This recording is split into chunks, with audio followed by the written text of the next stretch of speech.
Barzakh itu bukan kuburan. Barzakh itu ada satu alam lain. Kubur itu adalah tempat jasad. Nah, manusia itu ada jasadnya, ada ruhnya. Yang keluar dari jasadnya, ruhnya pergi ke suatu alam, alam barzakh. Itu alam di antara dunia dan akhirat. Alam di antara dunia dan akhirat. Jadi semua yang meninggal sekarang ini ada di alam itu menanti kapan ditiup sangkakala.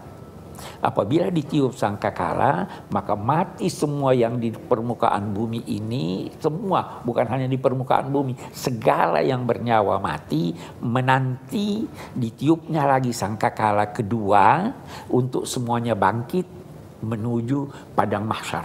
Di sana dilakukan perhitungan, setelah perhitungan mereka berangkat menuju ke sorga.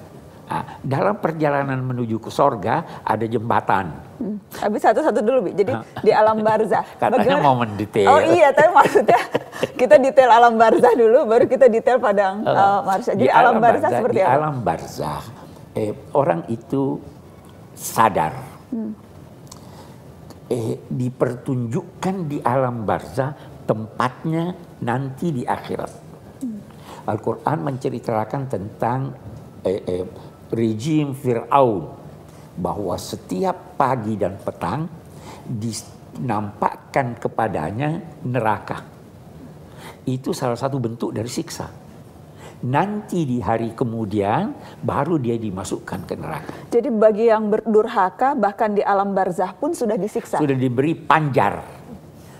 Yang kita bicara yang baik-baik juga sudah diberi panjar, ditunjukkan kepada nanti kamu akan ada di sana, nanti begini, nanti begini. Itu di alam. Tapi baru hanya ditunjukkan saja apa nanti yang akan. Apa yang akan. Dan itu sudah merupakan satu siksa. Ya. Alam barzakh ini kalau kita beri contoh, seakan-akan satu ruangan yang berkaca. Sehingga yang ada di ruang ini bisa melihat tembus kaca. Kalau dia menoleh ke kiri, dia lihat dunia. Kalau dia menoleh ke kanan, dia lihat akhirat. Kalau dia menoleh ke kiri, dia lihat dunia, dia lihat keluarganya. Dia lihat anak-anaknya, dia lihat istrinya. Kalau dia menoleh ke kanan, dia lihat tempatnya. Oh, itu nanti saya di sorga. Oh, itu nanti saya di neraka. Nah, karena itu Nabi ada berpesan, jangan permalukan keluargamu yang sudah meninggal dengan keburukan amalmu. Karena dia bisa melihat kita. Karena dia melihat kita di alam barzakh. Di alam barzakh. Ya toh, jadi tapi dia mau keluar dari alam barzakh tidak bisa karena dia terhalangi oleh kaca. Nah, nanti kalau sudah kiamat ditiup sangkakala, terbukalah pintu untuk semua digiring menuju padang mahsyar. Itu alam barzakh. Ada orang-orang yang berkata begini, di alam barzakh itu orang tidur. Sebenarnya hadis-hadis terlalu banyak menjelaskan bahwa ada kehidupan di sana, ada nikmat dan sebagainya. Orang-orang ini beranggapan demikian.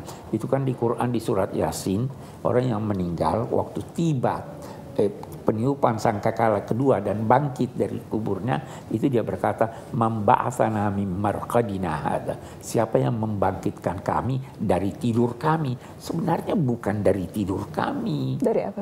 Dari tempat pembaringan kami.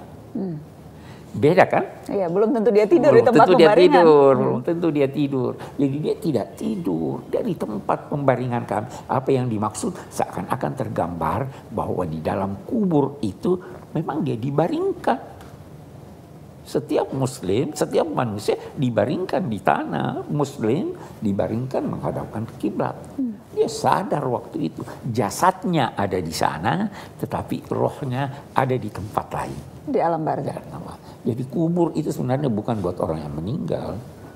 Kubur itu buat yang masih hidup. Buat yang masih hidup. Kita ingin berhubungan dengan dia, kita tidak tahu.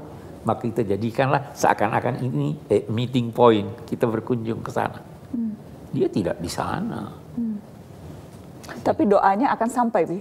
Oh, insya Allah sampai selamat tulus ya, sampai doa itu. Karena kan kita kemudian datang, kita ziarah kubur, kita berdoa, kita membacakan Yasin, kita membacakan tahlil, segala macam kita bacakan itu. Kita bacakan itu semuanya, ketulusan kita itulah yang menjadikan doa ini diterima Allah atau tidak. yang jelas, yang digarisbawahi oleh semua ulama, ziarahlah ke kubur, tapi jangan minta pada kuburan, minta pada Tuhan.